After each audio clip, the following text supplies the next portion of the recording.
If you're looking to turn your sketches into a reality for your clothing brand, in this video we're going to be diving into everything that you need to know about cut and sew. Now, cut and sew allows you to really stand out from the competition. You can mimic new styles or create a whole new genre of clothing if you have the ability to do so. In this video we're going to be diving into the steps that you need to take in order to make your idea into a reality in the most budget-friendly way. Now, we're going to be diving into some fees as well as everything that you need to know in between. So if you're a new viewer to this channel, hit the subscribe and let's start with what the process entails. Now, I broke this process down into 5 simple steps. And the first one is the sketch. Now, when it comes to sketching, let's face it, guys, not all of us are designers, but this is where Google search really comes into play. So if you're creating a product, I highly recommend that you start to look for products that are similar to what it is that you want to create. Start putting them up on a pin board like a Google Slides or adding them to a Pinterest board, because Pinterest does give you some pretty cool ideas. Now, once you start to organize this information, you'll either see graphics that you really like, body shapes, a style of garments, or maybe if you're working on an accessory, you'll see accessory things that you like to include in yours. The idea is to start to compile the inspiration of the product that you're creating. And then what you want to do is you want to create a very simple sketch as best as you can. All right, doesn't matter how good of an artist you are at this step, just create an outline. This is going to be your first tech pack that you've ever created. Now, with this tech pack, you're essentially just calling out the important things that you found on that inspo board, right? That inspo board that you created. You're essentially bringing it to a little simple document, which you could also create on Kiddo. Kiddo allows you to just drop some images and start adding notes to things. So by essentially creating your folder of inspiration of the designs that you're thinking about, moving it into either a simple sketch on paper for you to start adding notes to it, that's really where you want to begin this process. Because with that information, you're actually able to bring it to a manufacturer. So you can get their feedback, their MOQs, initial pricing, all that conversation really started. It'll also be a great place for you to know if they're going to be a good fit for the product that you're creating. What I have right here is essentially a tech pack. Now, once you get better at this process, you're going to be diving into creating tech packs like this. And these tech packs are essentially going to be what you communicate to suppliers and manufacturers of what you need done on your product. Now, these tech packs, to be honest, guys, they come in handy once you get a sample, or if you have a sample that you're going to send it back with. So if you liked a certain backpack, this is doing exactly what we just said, but let's just say you liked a certain backpack, you found it, you bought it off a retail store, and now what you're going to do is you're going to create a CAD design, and through that CAD design, you're going to call out the little edits that you want to be made on your product. So if you want to add a pocket, or you want to add some pockets on the inside, or you want to change out certain fabrics, the tech pack is what actually allows you to communicate those changes directly with a factory. So now you send them the backpack, you send them this tech pack, and now they're able to actually help you create the product, the exact product that you're looking for. This allows you to cut down a lot of the communications, and it also allows you to see right out the gate if a manufacturer is going to be a good fit for your brand. Which brings us into the next part, and that's the making of the patterns. Now, with the information that you supplied the manufacturer, so whether you gave them a tech pack or whether you just gave them the inspo board and a Kiddo board, it'll allow them to start to create some patterns based on your design. Now, typically when it comes to cut and sew, what you expect is they're either going to give you a fee to develop the products and the patterns in this case. If you have a very custom product, they're probably going to charge you pattern fees, but it's a very simple one that they already have in their wheelhouse, then they'll just charge you sampling fees. And the sampling fee will essentially include all these steps that we just had, but just keep that in mind. If you're developing something super custom, you're going to have to incur some pattern making fees. And when it comes to patterns, what essentially that means is they're taking the information that you gave them and they're creating the blocks or the patterns that come together in that design, which will then make your overall product. So in the example here that we have for this backpack, you can see that it has 1, 2, 3, 4, 5, 6, 7, 8, 9, 10, 11, 12, 13, about 12 to 14 patterns if I'm just really quickly glancing at this. So if your product had 10 patterns, on average, you're gonna be spending anywhere from $20 a pattern to upwards of $50 or $200 a pattern. And what this means is each pattern costs money because it costs time for them to develop what it is that you're creating. This is if it's something super intricate, super special. So we're talking about you making something that's very technical. But when it comes to clothing and garments, a lot of things are pretty basic. So if you just want something similar, but you want to adjust it, it's not gonna be as expensive. But if we take the 10 patterns at $20 a pop, you're paying $200 on average for patterns. And this is definitely on the low end, but just keep these numbers in mind. When it comes to developing a custom clothing brand, you're gonna have to spend some money on the pattern making fees as well. And this is really where costs can start to incur, which leads us into the next cost you're gonna incur, and that's in the sampling process. Now, when it comes to sampling, they're essentially gonna take the technical specifications that you laid out, or the Kiddo board or inspo board. They're gonna identify, hey, what fabrics do you want? What weight of those fabrics is it? does it need any trim, what type of trims. They're gonna call out everything that you want in your sample, so you need to know exactly what it is you want. And then from that, they're essentially gonna charge you for the materials. So they're gonna charge you for materials that they need to source, as well as for the labor that they're gonna incur, as well as any shipping or anything in between there, because they're running a business, so they need to have some profit in each of these steps. So when it comes to sampling, keep in mind that it is gonna be an additional cost for you to get your products. But like I mentioned earlier, a lot of suppliers would essentially just tell you your total sampling cost. So you're not actually gonna see the pattern making fee, but just keep that in mind. You're always paying for the patterns, and if you're not paying for those patterns, that means that they're keeping those patterns. So also keep that in mind. But if they do charge you for patterns, make sure you request those patterns either as a PDF or a file type that allows you to put it into other CAD programs. We'll list some of the popular file types in the description down below, right below that subscribe button. So if you enjoyed this video so far, hit that subscribe, and let's jump into the next part, which is in the sizing and grading. After you receive the sample, you're gonna have it in front of you, and now this is really where you need to make some notes. Now, if you're just giving them notes over email, like, hey, make this smaller, make this a little bit bigger or longer, that is all subjective. So what I highly encourage you to do is really invest into taking the time to even create a very basic outline like the one that we're showing here right now. Now, this one here is obviously like super technical. So again, Fiverr has some places that will allow you to essentially take photos of your product, and they'll make this. But all you really need to do is take photos of the product and then add them into Colour with some of the adjustments that you need to make for your garment. Now, what's important is that you add some of these arrows, make those important call outs. So if you need the product to be a little bit shorter, a little bit wider, change out the band, do a different style of cuff, this is the moment to do it when you receive the sample before you start moving through the process. Now, what's important here is that you need to be over communicative here. So in this example here, these are some imageries of things that need to be added, right? These are some things that need to be adjusted. You want to take those photos and you just want to outline something very simple like this, guys. It doesn't have to be that much work, but the work that you put in this process will more closely guarantee that you're going to get a sample back that's closer to production. And the whole goal is to go from your sketch to production pretty quickly with as less cost as possible. So if you approve something right now without doing this, then what's gonna happen is the manufacturer is gonna move on to the production part, and then they're gonna bill you for making that product, right? And then if you receive something and you thought you communicated it to them, but in reality you sent them an email that was very vague, all the liability lies on you, which means that you're still gonna have to pay for the product even though it wasn't the product that you intended to make. So in this process, by outlining everything that you need, like you see here, it allows you to put the onus on the manufacturer. And you're letting them know, hey, you skipped a step. This was an important call out for me. And now you're able to work with those suppliers a little bit better. They may not give you a refund on what you made, but they may give you a really good credit on your next production, or they may give you some portion of that production cost back. Now, the idea is for you to start building a relationship with suppliers, because that's really where you start to build a brand. You gotta have a really good supplier relationship that'll give you products that you need so you can mark them up and make a profit. Once you're happy with your sizing and grading and everything is ready, they are gonna send you an invoice to start the order. Now, this is typically when the minimum order quantity comes into play. Now, this is something that you discuss up front with the manufacturer. It's a question that you ask them, like, hey, what is your minimum order quantity for me to work with you? If that MOQ is way too high, then at least you know that they may not be the best factory for you. But let's say you found a good minimum order quantity. Oftentimes it's gonna be between 100 to 300 units, depending on what it is that you're making. If it's something really intricate and complex, they may request upwards of 500 or even 1,000 to start. And it also really depends on the specialty of that factory. So if a factory has a lot of the fabrics that you're already looking to source, let's say it's a certain poly fleece, or you're looking to do a certain performance jogger, or maybe it's just a simple polyester, if they're easily able to access it, then the minimum order quantities will essentially be how many rolls does that factory need to buy. When it comes to sourcing fabrics, it comes in a roll. So what they're essentially doing is saying, okay, how many rolls do I need to buy to make this guy's production?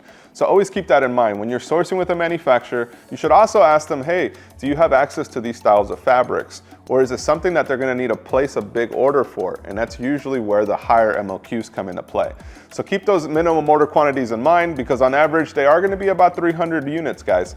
So if you do 300 units and then you multiply that with a product cost of $10, that's where you start to average a $3,000 budget in order to launch your first product. And if you're asking for a custom fabric, something that needs to be developed by them, something that needs to go to a yarn house and actually be spooled to your specifications, your minimum order quantities are gonna be a lot higher. So always keep these minimum order quantities in mind. It's really gonna depend on what fabric are you sourcing for.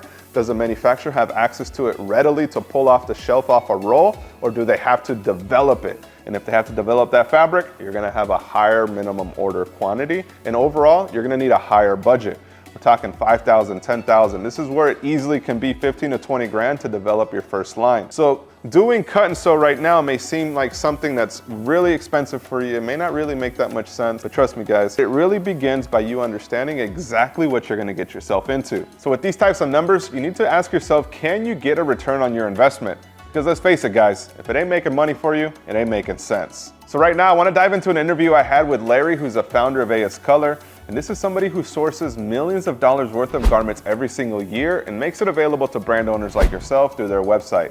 Now, I recently had a chance to check out their headquarters in New Zealand, and I was blown away by the level of detail that they put into everything that they make. In this interview, he shares the best practices that you need to know if you're gonna be taking the manufacturing route. Things that you need to avoid, things that you need to keep a look at in order to navigate this industry successfully.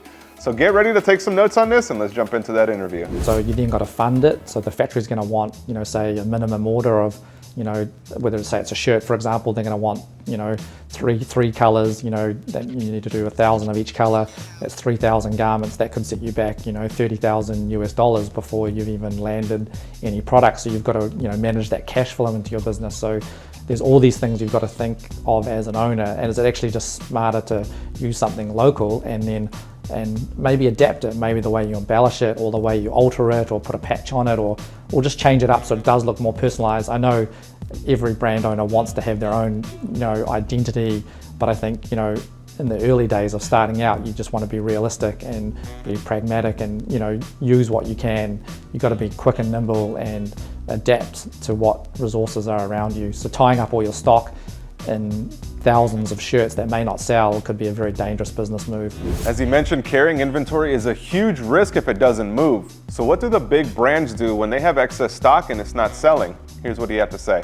We're predicting stock what we need and we don't always get it right, and you always get frustrated with the money you tie up in stock that doesn't move quickly, and that's the risk that we're taking and any brand is taking when they forecast what inventory they're purchasing for the season. Ultimately, you got to sell it out, which you don't really want to be doing because that devalues your brand, So again, by using a local supplier and not getting excess stock, you don't have to be forced to go on sale or clear inventory. So, I think as a brand, you really want to protect. If you look at the best brands in the world, like, look at Apple, for example. Do you ever see an Apple product on sale? Never. They give you free headphones sometimes. Yeah, but, and there's a reason why, like, you want to create that demand and supply. You don't want to oversupply the market, especially as a premium streetwear brand. So I think, you've got to really look at how much inventory you're tying up. And, when you get those wrong, you're forced only one way to cash it up is either sit on it for a long period of time or sell it out. And now you know why those discount racks at retail stores exist. Retailers need to move those inventories out of their books, even if it means cutting some losses. But as a new brand owner, if you're discounting right out of the gate and you're already taking an L on it, sometimes you can't overcome that. And that's really the reason why most new brands fail when they jump into cut and sew. They place a pretty big investment there, they're not able to move it through, and then their business is done. Now, I'm not saying this to discourage you because I truly feel that cut and sew can be a major win for your brand. We're talking some incredible price points and margins that you have if you're doing it correctly.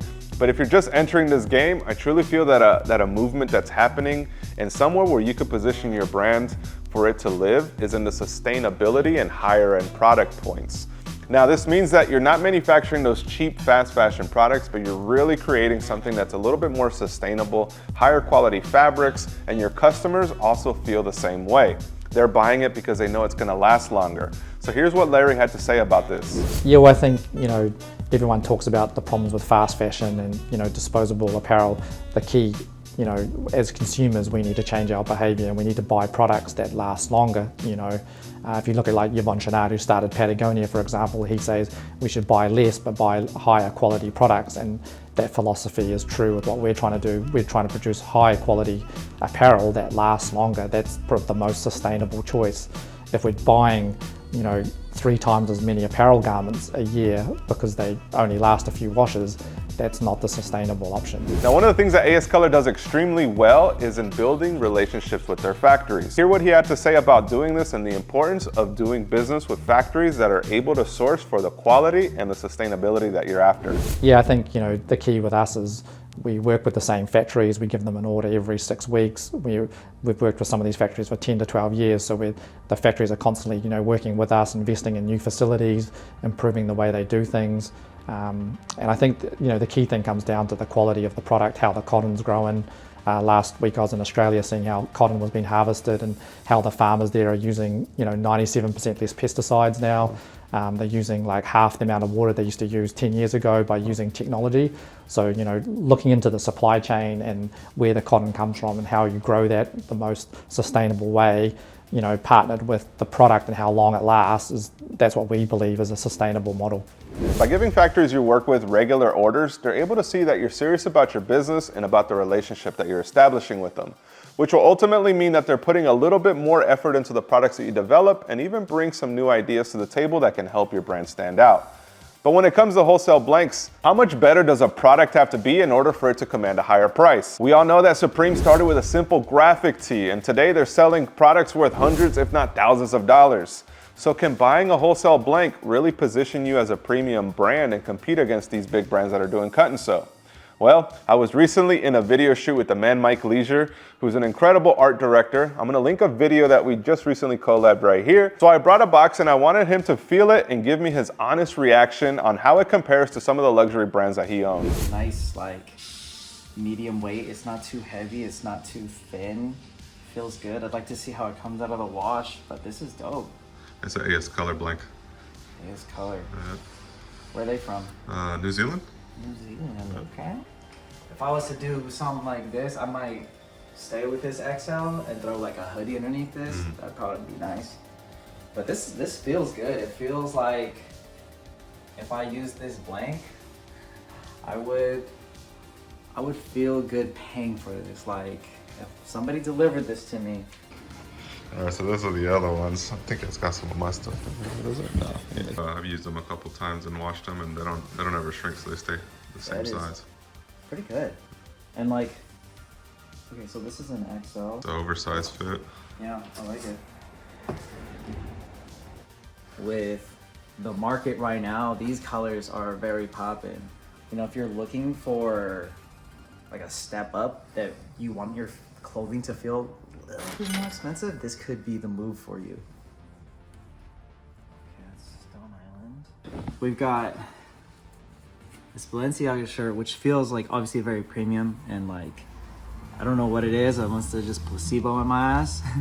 As nice as this, where I don't know, but it's close. It feels like feel them back to back. Now, ultimately, whatever route you decide to take, whether you decide to choose cut and sew or whether you decide to use wholesale blanks to launch and grow your brand, the one thing that's really gonna dictate whether you're gonna be successful with this or not is gonna be your design and marketing, which is why I always strongly encourage new entrepreneurs and even growing entrepreneurs to test their ideas before investing a lot of money into stock. What this means is if you're wanting to sell a certain product, try to find a product that's pretty similar to it in the market. Do your designs, do your marketing, do everything the exact same way that you would if you were to place a custom order. And if you're able to sell it through, great. You're on the right track. But if you're not able to sell it through and you have some issues with moving some products on that low scale, on that small scale, you need to go back to the drawing board and figure out what you need to change. Is it the designs? Is it the marketing? Is it the messaging? All of these play an important role to you being able to move units. Because today, markets change incredibly fast. What's on trend a few weeks ago may not be on trend today, so you should really be playing the long game here. And the best part about it is that today there's a lot of wholesale blanks available that'll help you bridge the gap between the original idea you have and an idea that you can take to market. And one of those is AS Color, who made a video series possible on his channel. I want to give him a huge shout out for that. And if you haven't watched the very first video we did together, in that video, we share the secret of what makes premium products. What's the difference between a simple product and something that you can mark up 3-4 times folds?